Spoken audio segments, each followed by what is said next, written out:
Bueno, buenas tardes a todos y soy Marisol Montolío, directora científica de Duchen para Project España y me gustaría daros la bienvenida al webinar titulado Afrontamiento de las distrofias musculares de Duchenne y Becker en el ámbito familiar y educativo.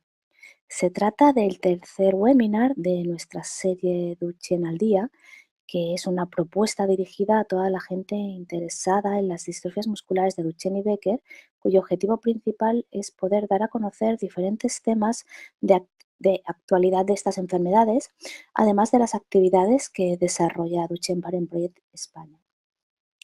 Este webinar será realizado por Sara Osuna y las diferentes cuestiones que vayáis teniendo las podéis dirigir más tarde al correo que se os indicará durante el webinar en pantalla.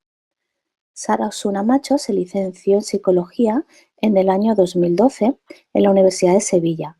Posteriormente inició el máster de Mediación Familiar, Educativa, Social y Justicia Restaurativa hasta el año 2014 en la misma universidad.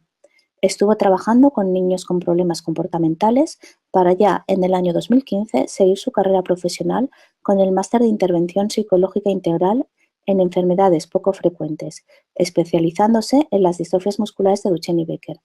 Actualmente es la responsable de los servicios de atención psicológica en Duchenne Parent Project España. Sara, cuando tú quieras.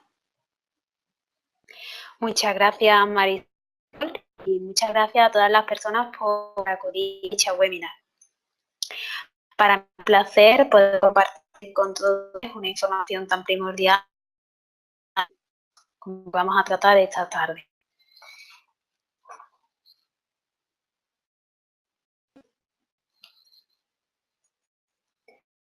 Antes de comenzar, me gustaría informaros que todos los aspectos que vamos a tratar esta tarde se encuentran recogidos de manera más general en estas dos guías que podéis ver. Estas guías se encuentran en la página de Duchenne Parent Project España y al finalizar os indicaré dónde podéis encontrarlas. Además, os la he querido añadir como documento para que la podáis consultar si es necesario durante dicha webinar.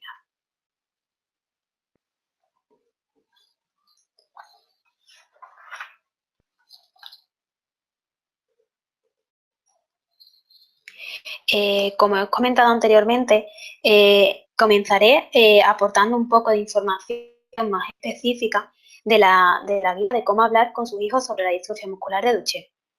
De esta guía vamos a tratar los siguientes aspectos: el impacto del diagnóstico en la familia, la transmisión de la enfermedad según la edad, los aspectos importantes de la comunicación y la transmisión de la enfermedad a los hermanos. Antes de comenzar de hablar de la guía de manera general, de manera más específica por etapa, quería hablar un poco de manera más general. Como bien os decía, por lo general, el diagnóstico de una enfermedad minoritaria causa en los familiares un impacto muy violento. Pero a medida que pasa el tiempo, ese diagnóstico permanece ahí, pero el impacto va disminuyendo para poco a poco la normalidad aparecer. Esta normalidad no es vivida por el menor y la menor, ya que a medida que pasa el tiempo, ellos y ellas perciben de que algo inusual les está ocurriendo. Por lo tanto, en este proceso es sumamente importante abordar el problema para ofrecerle al menor y la menor una mayor seguridad y confianza familiar, sobre todo un apoyo para la comprensión de dicha enfermedad.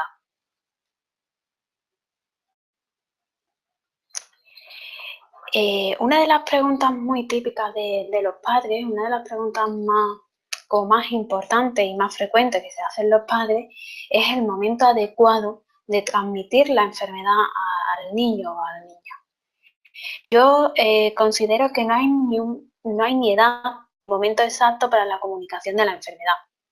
Todo va a depender de la edad del niño y de la niña, el grado de madurez, la afectación de la enfermedad, su personalidad y también el ambiente de confianza y seguridad que se vive en el entorno familiar. Si tuviera que ceñirme por un momento adecuado, yo me ceñiría a cuando el niño o la niña pregunte y haga comentarios. Cuando nos pregunten, pues, ¿por qué corremos más lento? ¿Por qué nos caemos? ¿O por qué tenemos las piernas más gorditas? Ese es el momento adecuado de pararnos y de ofrecerle la información de manera adaptada a su edad y explicarle pues que tiene la enfermedad. También es un aspecto muy importante que evitemos el secretismo. El secretismo lo único que propicia son ambientes de inseguridad y desconfianza. Estos ambientes de inseguridad y desconfianza propician en el niño y en la niña que no expresen sus sentimientos, que no hagan preguntas, que se sientan confundidos y confundidas. Y también tener, os animo a que fomentéis un entorno de confianza donde, sobre todo, mucha confianza en su madre y también pues, bueno, que los padres ofrezcan todo el apoyo que ellos puedan dar a sus hijos.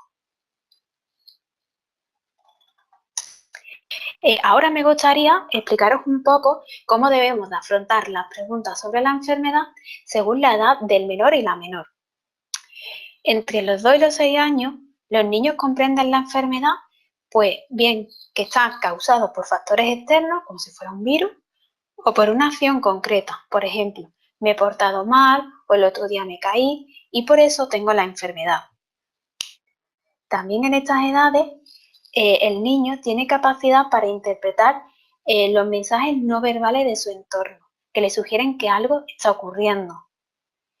Y un aspecto muy, muy importante en estas edades es no hablar de la enfermedad como mala, porque ellos perciben que algo malo y de lo que está prohibido hablar, pues hace daño a los padres. Por lo tanto, eso no propicia a que el menor o la menor pregunten o comenten, pues que a lo mejor le duelen las piernas, o que me he caído con más frecuencia, o que mis amigos me han dicho tal cosa. Entonces, es importante que hablemos de la enfermedad de manera normal, no poniéndole la etiqueta de mala. También en esta edad es muy importante preguntarle al niño sobre lo que piensa y siente. El feedback es un mecanismo de comunicación muy enriquecedor, ya que después de explicarle a nuestro hijo o hija la información, le podemos decir que si nos la puede repetir o si tiene alguna duda o si algo no ha entendido. Es una manera de nosotros valorar cómo han entendido la enfermedad o cómo han entendido lo que nosotros le hemos explicado de la enfermedad. También es importante que le expliquemos que la toma de medicamentos es necesaria para la enfermedad, pero que ni la enfermedad ni el tratamiento son consecuencia de su comportamiento ni de su pensamiento. Esto es un poco lo que hablábamos anteriormente. Como piensan de que la enfermedad puede ser causada por un virus o por algo que han hecho mal, es importante que ellos desde pequeñitos, ellos y ellas desde pequeñitos, vayan asimilando que la enfermedad no es consecuencia ni de un mal comportamiento ni porque ha pensado de manera incorrecta. Deberemos ser sinceros y explicarle la enfermedad en términos sencillos. Sé que quizá es difícil, ¿no? Lo que estoy hablando de cómo transmitirle a mi hijo que tiene una enfermedad de manera sencilla, pero después de tanto tiempo haber estado trabajando, sí que he cogido muchos ejemplos que pueden ser sencillos y útiles para que podáis utilizarlo. Por ejemplo, podríamos decirles que todos en nuestro interior tenemos unas letras y esas letras van cogidas de la mano, pero cuando se separan y se unen con otras letritas diferentes, pues aparece la enfermedad. Al aparecer la enfermedad, pues hacen que sus músculos pues sean un poquito más débiles y por eso pues, corren más lento, les cuesta más saltar. Entonces le damos una explicación de manera muy sencilla, ellos se van a quedar muy tranquilos porque, bueno, mamá y papá me han explicado lo que es la enfermedad, lo que yo tengo, lo que yo percibo y bueno, estamos ganando confianza y seguridad. Y también es muy importante el no mentir a los niños, ni fingir que no ha pasado nada. Esto muchas veces ocurre cuando a lo mejor los niños ven a mamá o papá que están un poco más tristes o enfadados y bueno, decimos, bueno, no nos pasa nada, estamos contentos. No, es importante explicarles pues que estamos tristes y estamos enfadados, como ellos se enfadan y ellos están tristes, pues igual los padres y las madres también se enfadan y están tristes. Por lo tanto, es muy importante que evitemos el no pasa nada. Entre los 7 y los 12 años es muy importante que en esta etapa que el niño va teniendo un mayor conocimiento de su cuerpo, ya va percibiendo un poco más la sintomatología, las veces que se caen. También hay veces que ellos pueden creer que la mejoría aparece tras la administración del tratamiento y colaboran más con este. Aquí sí que me quería parar un poco y señalaros que el menor o la menor, porque ha escuchado comentarios de los padres, ha escuchado comentarios de los médicos, hay veces que cree, ¿no?, que el tratamiento que toman es la cura. Tienen una enfermedad y con el tratamiento que están tomando actualmente es una cura. Entonces, en este caso sí que os animo a que si alguna vez escucháis eso de vuestro hijo o hija, intentéis un poco explicarle la verdad, porque son cosas que de manera inconsciente ellos van asimilando y no es así. También, otro aspecto importante, explicarle ya la enfermedad y los tratamientos de manera más detallada. Muchas veces, y es bueno, relacionarlo con situaciones que le sean familiares. Es decir, en este caso, imaginaros que nuestros niños nos dicen, nuestros niños o nuestras niñas, nos dicen que ¿por qué tienen que ir tanto al médico, por ejemplo? Pues bueno, podemos explicarle con términos, con situaciones más familiares, como que, pues, de personas a lo mejor cercanas que tengan diabetes, otra enfermedad, y lo asimilamos un poco de, bueno, pues imaginaros, la abuela tiene diabetes, también va al médico porque se tiene que hacer sus controles, le tiene que ver sus médicos, sus revisiones. Entonces, esto hace que ellos se sientan un poco más normales y que no son el punto de mira, no son el único niño de su clase que va al médico, sino que hay más personas que van continuamente al médico. Como os decía antes, no se le debe mentir, pero sí proporcionarle siempre esperanzas realistas. Aquí en este aspecto, yo siempre le comento a los padres lo mismo. En la frase de no lo sé, existe en este caso. Es decir, cuando nuestros niños nos pregunten, me curaré, o habrá mamá o papá, ¿habrá alguna vez una cura? Pues aquí es muy importante que le digamos el no lo sé, porque es lo que realmente es lo que sabemos.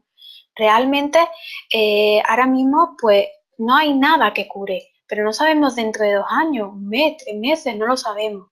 Por lo tanto, es importante que el no lo sé lo fomentemos, porque no estamos mintiendo, no lo sabe nadie.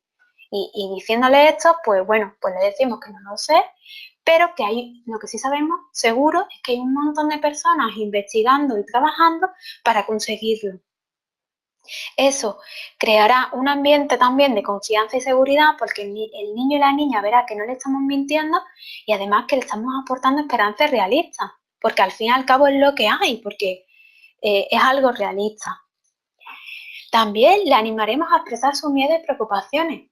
Al igual que antes hablábamos de que era importante decirle que mamá y papá llora y se enfada, también es importante que le fomentemos que los padres también tenéis miedo y preocupaciones y que es normal sentirse preocupado, sentirse nervioso, sentirse asustado. Cualquier persona se puede sentir así.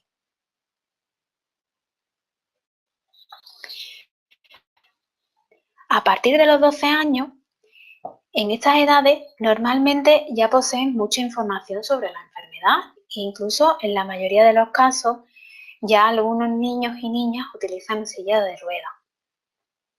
Los adolescentes tienden a pensar en su enfermedad en términos de síntomas y de limitaciones que experimentan en su vida cotidiana. Esto lo que les puede provocar es un síntoma de frustración, ya que son conscientes de lo que no pueden hacer y en ciertas ocasiones pues le da mucha rabia. Aquí, de todas formas, también depende mucho de la personalidad del adolescente o del adolescente. Porque al igual que nos encontramos jóvenes que nos dicen que ellos cuando se encuentran una limitación lo intentan de la manera que puedan y lo intentan y lo reintentan, hay jóvenes que no, que se quedan paralizados y aparece la rabia y aparece la frustración.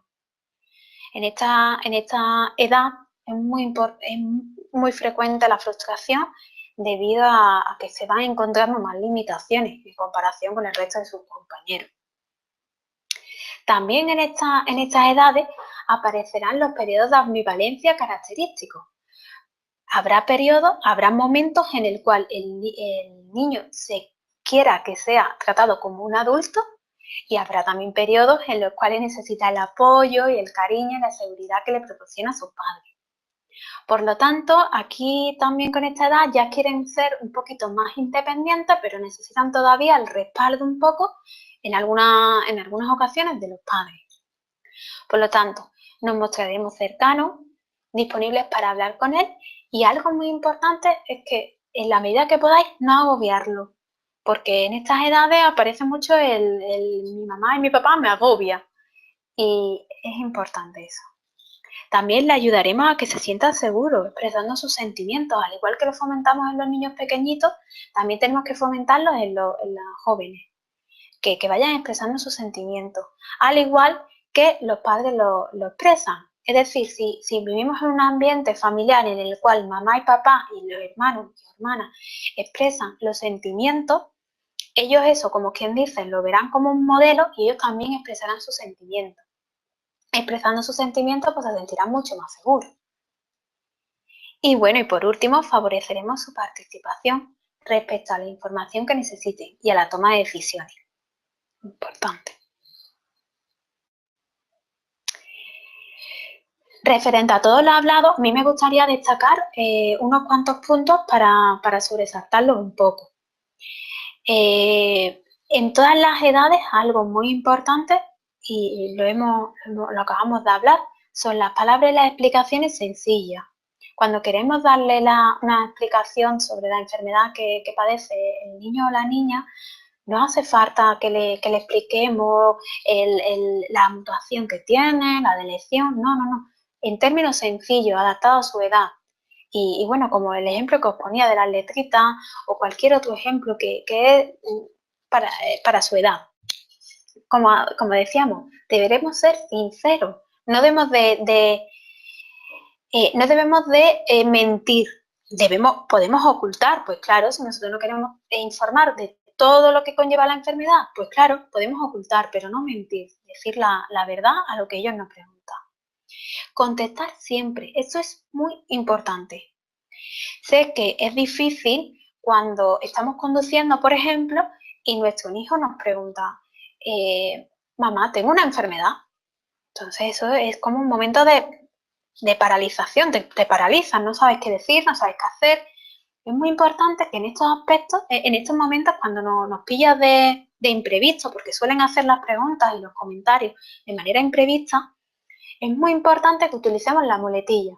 Una muletilla en el sentido de, cariño, ¿qué te parece si reservemos la pregunta o la duda que tú tienes cuando papá esté en casa y así estamos los tres o los cuatro con el hermano? Entonces, estos tipos de muletillas lo que os hace es ganar tiempo y reorganizar la información de la manera como la queréis dar y que no actuéis de maneras imprevistas explicando la información de una manera regular y nervioso y mal. Por lo tanto, os animo a que utilicéis mucho las muletillas y para ganar tiempo y explicar la información de la manera más adecuada y como la veáis más adecuada y como la queréis dar. Ofrecerle la explicación cargada de esperanza. Ofrecer una explicación con un contacto visual directo. Esto es muy, muy importante. Cuando el niño o la niña nos pregunte algo sobre su enfermedad o por qué corre menos, por qué le cuesta saltar, por ejemplo, es muy importante que siempre le expliquemos la enfermedad con un contacto visual directo, es decir, nos sentamos al lado de él y estemos a la par, hablando. ¿Por qué? Porque si le explicamos la enfermedad de pie y, por ejemplo, el menor o la menor está sentado, eso puede crear un entorno de autoridad, como que papá está más alto que yo y mamá, ¿no? Por lo tanto, para crear mayor confianza y seguridad, es muy bueno que haya un contacto visual directo. Los dos en el sofá, en una silla, pero que estén los dos en contacto visual directo, los dos, los tres o los cuatro, las personas que haya.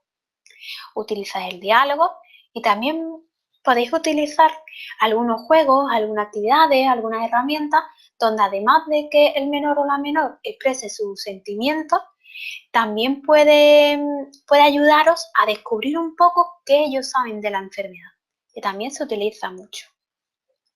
Si nosotros utilizamos todos estos aspectos, intentamos llevarlo a cabo, todos estos aspectos que hemos visto, lo que haremos es que regularemos el uso de Internet.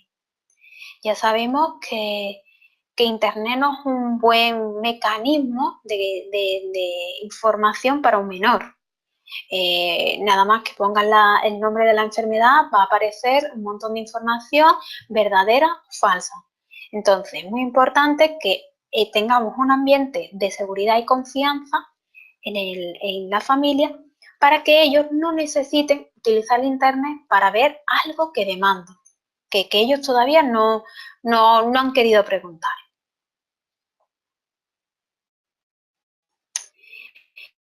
Ahora me gustaría un poco hablaros también de los hermanos. Los hermanos, como bien sabéis, son hermanos y hermanas, son muy importantes. A mí me gustaría un poco también aportaros información, sobre todo de cómo debemos afrontar las preguntas también que nos hacen sobre la enfermedad los hermanos. Yo he querido clasificarlo en dos bloques, en mayores que la persona afectada y menores que la persona afectada.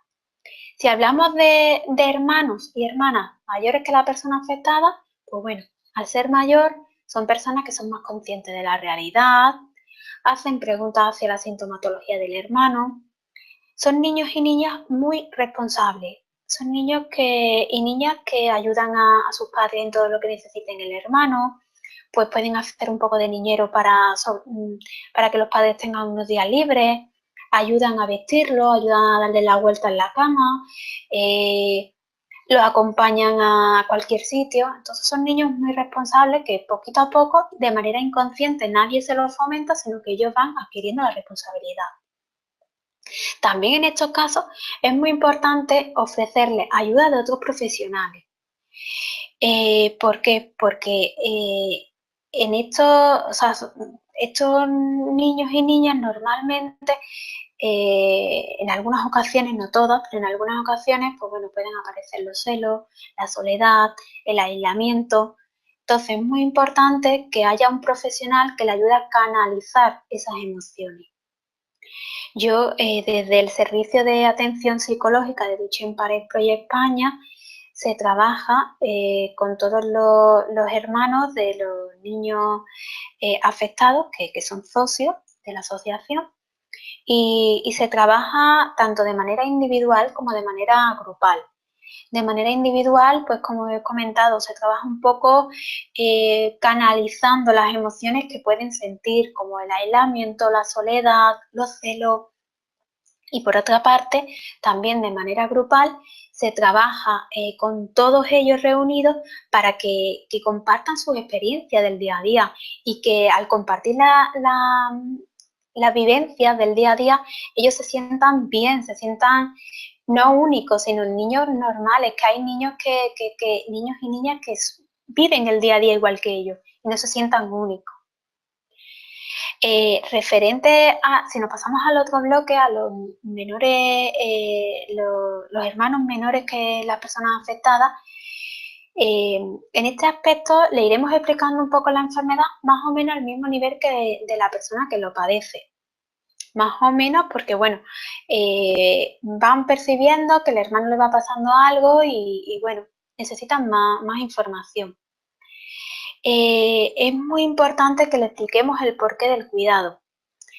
Esto, yo quiero decir con esto que los hermanos y hermanas que están acostumbrados, bueno, pues a jugar con el resto de sus compañeros y lo hacen, pueden hacerlo a lo mejor de manera normal, un poco más brusca, pueden aparecer un poco los empujones.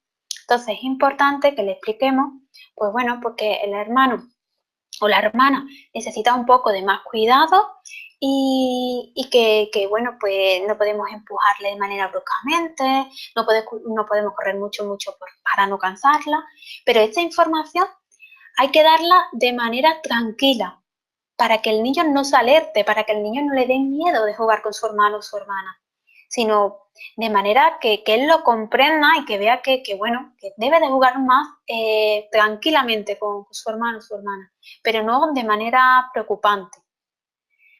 Y bueno, a las personas que tienen niños más chiquititos o de la misma edad que los hermanos, incluso personas que no conocen de la enfermedad, sí os explico que pueden aparecer los celos.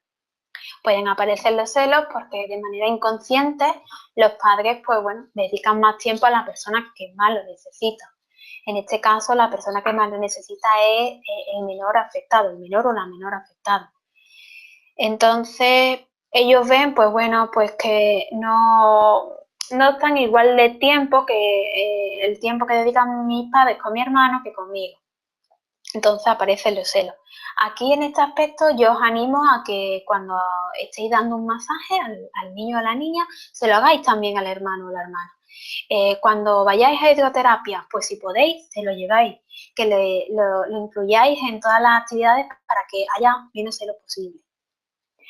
Y un aspecto importante en los dos bloques sería el dedicarle un tiempo en familia para él o para ella, para el hermano o para la hermana. Un tiempo en familia, pues nos vamos de compras, nos vamos al supermercado, nos vamos al parque, pero que sea el hermano el que vaya. Y también es importante que a la medida que podáis fomentéis mucho el protagonismo del hermano. Es decir, el día que queráis, decirle que, bueno, que hoy vais a hacer lo que él proponga, que qué le apetece, ir al parque, ir a la piscina, ir al cine, para que el hermano y la hermana también se sientan un poco protagonistas del ambiente familiar. Vale, con todos estos aspectos terminamos un poco la información que os quería aportar sobre la guía de cómo hablar de la enfermedad con el menor. Ahora quería también ofreceros un poquito de información sobre la guía destinada al sistema educativo y de esta guía, igual que de la guía anterior, de manera más específica, me gustaría aportaros información sobre la importancia de la escolarización por etapas, la visión hacia el futuro y aspectos a tener en cuenta.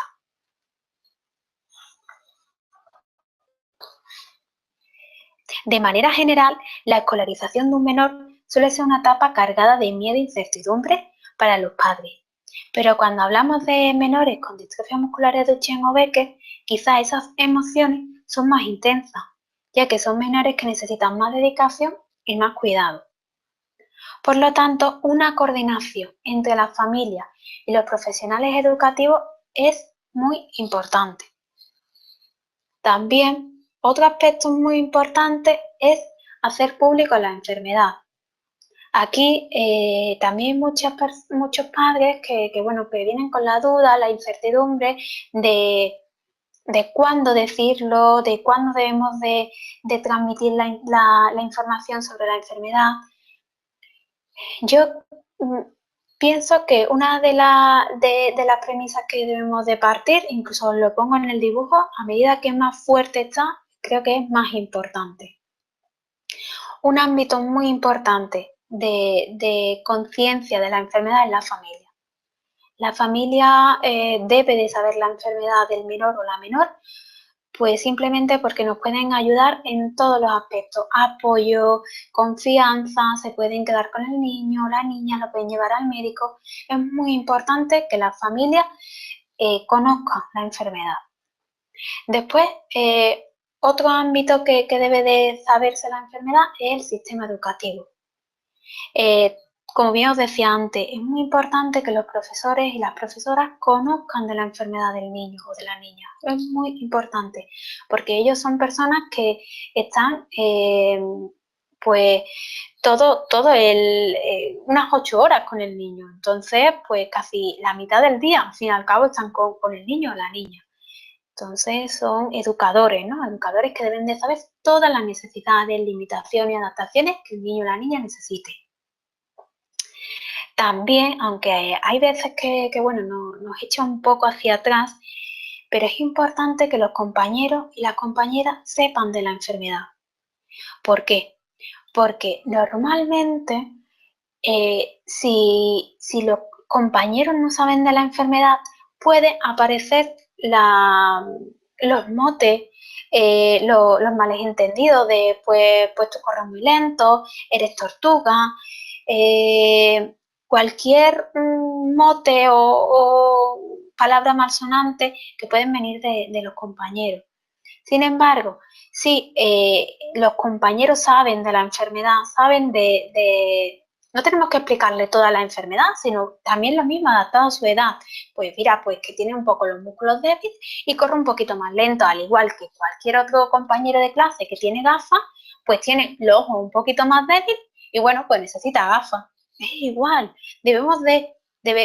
si se asimila la información, ellos lo perciben de manera normal y bueno, con esto eliminamos, ¿no?, que aparezcan las palabras malsonantes, los motes, y es importante que se comunique también un poco la enfermedad en los compañeros. Al igual que hablamos de los compañeros, hablamos de los amigos. Quizás pues también sea un buen pilar para hablarle de la enfermedad, sobre todo porque estos amigos le van a aportar al niño o a la niña mucho apoyo, ¿no?, y respaldo en todo lo que necesite. Aquí os quería también ofrecer un poquito de información, y es que desde el Servicio de Atención Psicológica de Duchenne Parent Project me pongo en contacto con los profesores y llevamos una colaboración y una coordinación para hablar de este tema con los profesores. Todos los padres y madres que lo precisen y lo vean necesario, pues se ponen en contacto conmigo y es un servicio que le estamos prestando a todos los socios de Duchenne Parent Project. Y al ponerse en contacto con los padres conmigo, pues directamente me pongo en contacto con el profesor y bueno, abordamos un poco la problemática, se le informa al profesor de la información sobre la enfermedad, de las adaptaciones que posiblemente necesita el niño o la niña, porque cada niño o niña es diferente, y también se le da algunas pautas y recursos para que fomente la inclusión en clase. Ahora, al igual que antes, me gustaría un poco hablar sobre el afrontamiento de la distrofia muscular de Duchenne y Becker en el ámbito educativo, pero por edades. En la etapa más temprana, es decir, preescolar y 7 años, aparecen los primeros síntomas. Ya ellos perciben, pues bueno, pues que van corriendo un poquito más lento, les cuesta levantarse del suelo, les cuesta saltar. Una de las demandas más abundante, por así decirlo, que tiene el sistema educativo es la preocupación por un retraso madurativo. Ellos pues se basan en estándares y en objetivos generales. Es decir, para ellos todos los niños deben de cumplir unos objetivos que hay establecidos, unos objetivos generales. Yo animo a que le comentéis al sistema, a los profesores, si os lo comentan algún día o si hay algún profesor escuchando, que se centre más en objetivos individuales. Es decir, el objetivo es que el niño o la niña vaya logrando en el día a día y que no se base tanto en objetivos generales porque, bueno, ahí aparece la preocupación, ¿no? Que ven que no llegan, que no pueden rendir, pero es mejor basarse en objetivos individuales que vean que el niño vaya logrando diariamente, el niño o la niña. Por esto es muy importante que haya una coordinación en el equipo educativo, Es decir, que todos los profesores, los profesores que intervengan con el niño o la niña, vayan mirando los objetivos que va consiguiendo. Por ejemplo, imaginaros, pues en mi clase saluda, ay, en la mía también, ya ha empezado a saludar a los demás compañeros. Pues esos son objetivos que van logrando el niño poco a poco, el niño o la niña. También muy importante que sepamos que esta enfermedad puede estar asociada a una afectación cognitiva. Esto no quiere decir que todas las personas que tengan distrofia muscular de Duchenne o Becker tengan una afectación cognitiva, sino que hay veces que hay algunos niños y niñas que tienen un poco de afectación cognitiva. Yo os lo he querido transmitir porque si algún día le pasan alguna prueba o algún profesor nos comenta algo, pues por lo menos que sepáis, ¿vale? O habréis escuchado de que algo puede haber asociado a la enfermedad. También es muy importante el equipo disciplinar. Ya no solo el equipo educativo, sino el equipo disciplinar, el equipo formado por logopeda, fisioterapia, sistema educativo, familia, que haya un equipo bien compenetrado en el cual vaya también coordinándose y ofreciendo información de los logros que va consiguiendo el niño o la niña. Y por último, algo que quería también fomentar es que mientras más adaptaciones curriculares tenga el niño, más inclusión educativa hay. Es decir, si nuestro hijo o hija necesita una adaptación curricular, imaginaros, ¿vale? En educación física, que tenga una adaptación de que el profesor vea que no se cansa y entonces hace periodo de descanso para todos los niños. Entonces, eso está fomentando que haya inclusión educativa, que no solo nuestro hijo se quede aislado mientras que los demás sigan haciendo deporte, no, sino que hemos parado 2 minutos, descansamos todos y después seguimos. Entonces, las adaptaciones curriculares son muy importantes. Sé que es verdad que todos los niños no necesitan adaptaciones curriculares, pero es importante que cuando veamos que lo necesite, se lo traslademos a los profesores para que ellos lo puedan hacer y eso sí, tenerlo muy presente. Mientras más adaptaciones curriculares que ellos precisen tengan, mayor inclusión educativa habrá. En la etapa de transición. En la etapa de transición es de los 6 a 9 años. Ya en esta etapa, como hablábamos anteriormente, pues bueno, suele ser una etapa tranquila a nivel de sintomatología, los síntomas son un poco más acentuados, pero posiblemente el menor se siente un poquito más triste o más consciente, por así decirlo, ¿no? Más consciente de la realidad, porque bueno, ve que no puede correr como el resto de los demás compañeros, no puede hacer educación física como hacen el resto de los compañeros. Entonces, en esta etapa sí es que aparecen más los síntomas a nivel más emocional, quizás, ¿no? Más consciente de la enfermedad. También en esta etapa es importante que lo abordemos y es la fatiga mental y física. Como hablábamos anteriormente, la fatiga física lo relacionamos un poco a que, bueno, pues al subir un poco las escaleras o hacer largas caminatas, pues se cansan más o está un poquito más fatigado. Pero es muy importante que hablemos de la fatiga mental. Normalmente, cuando los profesores no saben de la enfermedad o no conocen en profundidad la enfermedad, quizás no, pues piensan de que cuando el niño o la niña no trabaja de manera correcta, no trabaja de manera al mismo ritmo que los demás compañeros de clase, pues bueno, pues puede pensar que es perezoso, que es un poco despistado, que no tiene ganas de hacer nada, y no es real. Estos niños y niñas pues necesitan un poco de más tiempo para conseguir sus logros, ¿no? E incluso también necesitan descanso. No pasa nada porque le dejemos al niño pues 2 minutos de descanso para que lo siga. Pero es importante que si algún día lo escuchamos de algún profesor o de alguna profesora o cualquier persona del sistema educativo que nos esté escuchando, es importante que lo tenga en cuenta. que suelen tener fatiga mental porque se cansan más a nivel mental. También, como dijimos antes hablando de la otra guía, en esta etapa de 6 a 9 años es cuando aparecen las preguntas. Por lo tanto, os animo a que rompamos las barreras de comunicación, que le transmitimos al niño la información que precise de manera correcta, adaptada a su edad.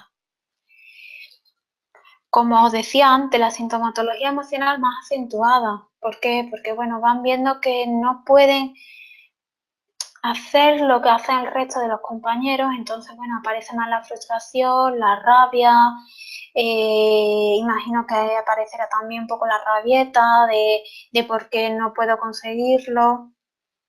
Aquí es muy importante el profesor como punto de apoyo e inclusión social. Es muy, muy importante que encontremos con un buen sistema educativo donde sepa sepa adaptar las necesidades que tenga el niño y que, bueno, que sea un punto de apoyo para también trabajar a nivel emocional, que el niño sea capaz de transmitirle al profesor o a la profesora lo que siente, lo que padece, lo que le duele, o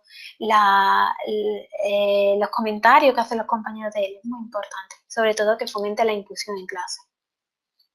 Aquí de nuevo os digo, el servicio de atención psicológica está disponible para todos los socios que precisen que me ponga en contacto con cualquier profesor, orientador, cualquier persona del sistema educativo. En la etapa de transición, es decir, de 10 a 14 años, es una etapa crucial, ya que en algunos casos la persona afectada dejará de andar. Y también es una fase donde la mayoría también cambian de colegio y de compañeros al pasar de educación primaria a educación secundaria. Este cambio de educación infantil a educación secundaria puede ser tanto beneficioso como perjudicial. Beneficioso en el sentido de que a lo mejor durante su etapa infantil y primaria, pues el niño se ha sentido un poco excluido de clase, se ha metido con él, no ha sido integrado en clase. Entonces, el cambio de educación secundaria es un buen cambio porque empieza a ser el mismo, lo llegan a conocer tal y como es, pues con sus dificultades y puede ser una etapa muy bonita y buena. Sin embargo, también al cambiar de educación infantil y primaria a educación secundaria puede ser perjudicial. Puede ser perjudicial porque si cambiamos a lo mejor de colegio, cambian de compañero, pues por lo general, no todo el mundo, pero por lo general a estos niños y niñas les cuesta más socializarse. Por lo tanto, también al cambiar de compañero puede ser un poco una barrera, ¿no? Un poquito una limitación para que ellos se socialicen. Pero como bien os decía, no todos los niños y niñas son un poco tímidos, sino que algunos. Y bueno, también pues el equipo educativo ahí fomentará mucho la inclusión del niño en la clase. En esta etapa, al igual que os decía, el cambio para ellos, el cambio para los padres también puede ser una etapa un poco de, otra vez de nuevo, incertidumbre, miedo. ¿Por qué? Porque buscamos un centro donde no haya barrera arquitectónica, haya la mayor adaptaciones tanto del aula, en los aseos, y si el niño lo precisa también es importante que tenga un monitor, pues bueno, pues le acompañe para subir bajas escaleras, para ir al ascensor, para ir al baño. Es muy importante si lo precisa. En esta etapa, como decía antes, muy importante las relaciones sociales porque desde de 10 a 14 años es cuando se están estableciendo las relaciones sociales donde se consolidan los amigos de verdad y es importante. Y también en esta etapa hay mucho descontrol emocional. Mucho descontrol emocional. Aquí aparecerán las primeras, a lo mejor, disputas por ropa, por salidas que ellos tengan con los padres. ¿Por qué? Porque en esta etapa se está consolidando, o sea, se está iniciando la identidad personal.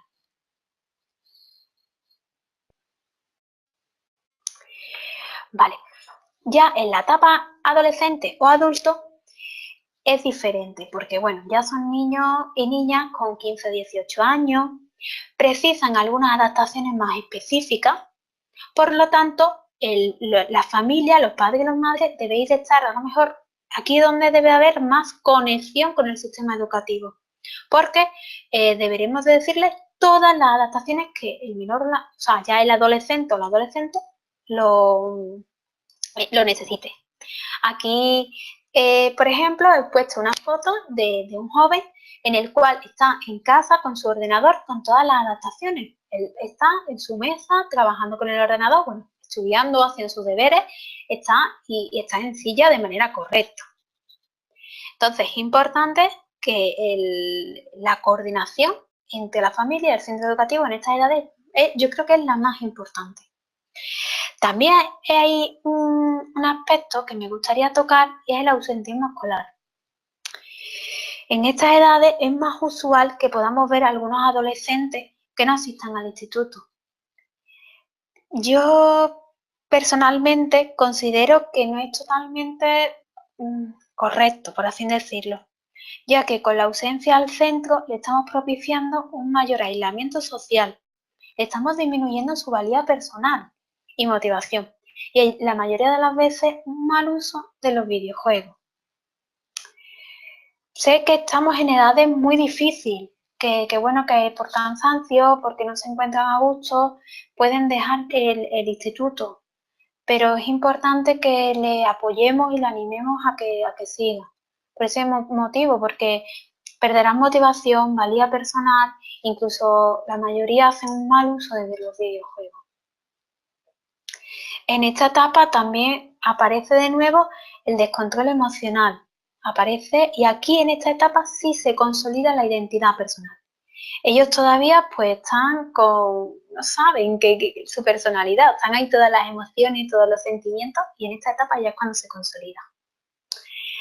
Como en esta etapa un poco de descontrol, pues bueno, pues quizás sea la etapa que más preguntas tiene sobre preocupaciones de la vida, como la vida en pareja, vida sexual. En este aspecto también os quiero informar que Duchenne Parent Project tiene establecido un GAN de jóvenes. Un GAN de jóvenes en el cual participan todos los jóvenes que tienen la enfermedad y bueno, hacemos entornos en los cuales ellos se sientan comprendidos, ellos hablan de sus preocupaciones, se tratan temas que a lo mejor posiblemente con los padres no hablen, con los compañeros no hablen y se tratan en estos entornos y son formados por jóvenes socios de Duchenne Parent Project y se hace mediante videollamada, de manera en todo online y participa en un grupo y de manera muy interactiva y entretenida para ellos. Así que cualquier padre que esté escuchando, cualquier familiar, socio o mismo paciente puede ponerse en contacto también con los servicios de atención psicológica y lo incluiremos en el grupo.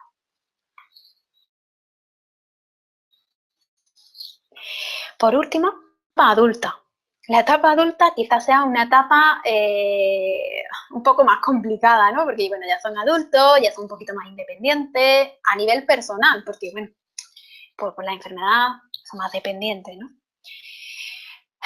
Por lo tanto, la progresión de la enfermedad, como bien sabéis, a los 18 años, pues bueno, pues va avanzando, ¿no? La enfermedad va progresando. Es muy importante que respetemos las decisiones de la persona y apoyemos en todo momento. Sé que es difícil que a lo mejor nuestros niños pues tengan que irse a una universidad solo o tengan que irse a otra ciudad o hacer algo que nos dé un poco de miedo. Pero es importante que también le dejemos un poco de independencia en ese aspecto. Porque, bueno, como bien sabemos, son personas que son dependientes, ¿no? Y cuando ellos quieren hacer algo que los padres vean de manera correcta y sensata, pues es importante que la apoyemos. Por eso decía que yo creo que todos pueden desarrollar las actividades que deseen y que la enfermedad no les impida. Por eso os animo a los progenitores, a los padres y madres, que no pongáis límites, que cuando lo veáis algo que ellos puedan hacer, no le pongáis límites, al revés, ayudarlos y apoyarlos en todo momento. Y sobre todo concienciaros de que pueden conseguir su sueño. Y lo pueden conseguir. Aquí, como os quería un poco reflejar lo que estoy transmitiendo. Mira, aquí tenemos a Rafa, que es periodista, tiene su carrera de periodismo. Tiene la enfermedad, pero es periodista. O sea, él quiso, tuvo su sueño, le habrá costado, pues claro que le habrá costado. Y a su mamá que la acompaña, pues claro, pero ahí está, tiene su carrera. Aquí también tenemos a Diego. Diego hizo su grado y ahí está, en sus prácticas en un laboratorio y él también tiene una enfermedad. Y aquí podemos ver a un joven haciendo un deporte adaptado, un joven de la asociación haciendo el deporte adaptado llamado slalom y ha ganado varias medallas. Y es un deporte adaptado, él va con su silla y hace el deporte. Entonces, con esto quiero también un poco transmitir que no todo son limitaciones, ¿no? Sino que si tenemos ahí un poco, si ellos tienen sueños y nosotros los apoyamos, pueden llegar a conseguirlo. Y lo hacen. Mira, aquí tenemos el reflejo de que lo consiguen. Ya para finalizar, os quería un poco informar sobre sobre dónde encontrar las guías que os he estado, de la información que os he estado ofreciendo. Como bien sabéis, son las dos guías, las tenéis como documentos y además también os voy a decir cómo podéis encontrarlas. Pues introducimos en el buscador la dirección de Duchenne Parent Project España. Una vez que nos sale la dirección, tenemos que pincharle en Duchenne. Justamente cuando le pinchamos a Duchenne, aparecerá en la página que tenemos en mano derecha y abajito aparece material de apoyo. Ahí, en ese material de apoyo, podemos encontrar muchas guías, o sea, todas las guías que tiene Duchenne Parent Project, de alimentación, de las dos que hemos hablado, creo que también hay de fisioterapia, no sé, ahí está toda la información que podéis encontrar sobre la enfermedad. Y, y nada, para cualquier consulta, duda, si queréis que me ponga en contacto con el sistema educativo, si queréis que incluya a vuestro hijo o hija en el GAN, pues de verdad ponerse en contacto conmigo y para lo que necesitéis, pues ahí tenéis mi teléfono, mi correo y todas las personas que son socias de Duchenne Parent Project, pues pueden beneficiarse de estos servicios. Y nada, yo quería despedirme. Aquí tenéis, como bien digo, el correo y nada, muchísimas gracias por estar aquí y cualquier duda, cualquier comentario que me escribáis. Muchísimas gracias, Sara, por este interesante webinar y muchas gracias a todos por vuestra asistencia y ya sabéis, cualquier consulta que tengáis con Sara le enviáis un mail. Muy buenas noches a todos. Buenas noches.